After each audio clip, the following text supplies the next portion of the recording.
इस टॉपिक का अगला कंसेप्ट है distance between two parallel lines. इस वीडियो में हम ये सीखने वाले हैं कि थ्री डायमेंशनल प्लेन में हम टू पैरेलल लाइंस के बीच में शॉर्टेस्ट डिस्टेंस कैसे फाइंड करेंगे।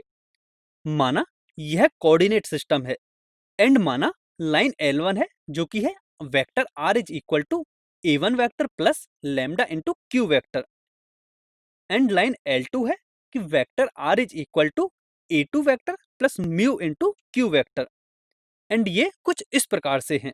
जैसा कि हम यहाँ क्लियरली देख सकते हैं कि line L1 and line L2 ये दोनों ही लाइंस Q वेक्टर के पैरेलल हैं, तो हम कह सकते हैं कि line L1 and line L2 parallel होंगी।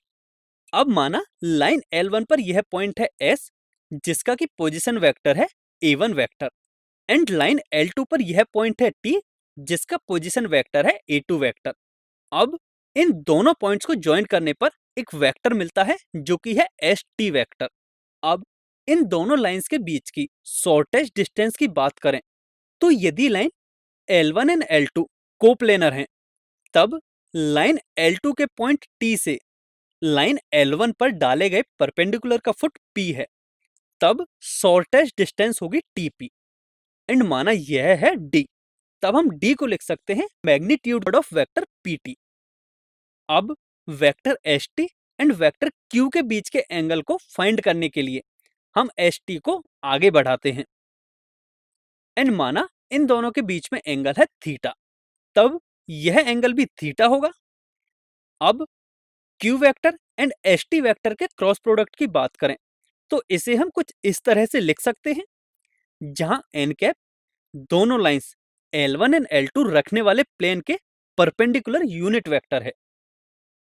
अब ST वेक्टर को हम A2 vector minus A1 vector के इक्वल लिख सकते हैं। अब यदि हम ट्रायंगल SPT में देखें तो हम लिख सकते हैं कि वेक्टर ST का magnitude into sine theta is equal to vector PT का मैग्नीट्यूड। अब ये सभी वैल्यूज इस इक्वेशन में सब्स्टिट्यूट करने पर हमें यह इक्वेशन मिलेगी, जिसमें दोनों साइड मैग्नीट्यूड लेने पर हमें कुछ इस तरह की इक्वेशन मिलेगी। हम जानते हैं कि यूनिट वेक्टर का मैग्नीट्यूड होता है 1, so magnitude of n cap की वैल्यू 1 के इक्वल होगी। सो हम कह सकते हैं कि वेक्टर PT का मैग्नीट्यूड इसके इक्वल होगा एंड सिंस जो PT वेक्टर का मैग्नीट्यूड है वह D के इक्वल है, इसलिए हम लिख सकते हैं कि D की वैल्यू हमें मिली है vector Q and A2 vector minus A1 vector के जो क्रॉस प्रोडक्ट है का magnitude upon magnitude of Q। तो इस फॉर्मूले की हेल्प से हम दो पैरेलल लाइंस के बीच की शॉर्टेस्ट डिस्टेंस फाइंड कर सकते हैं।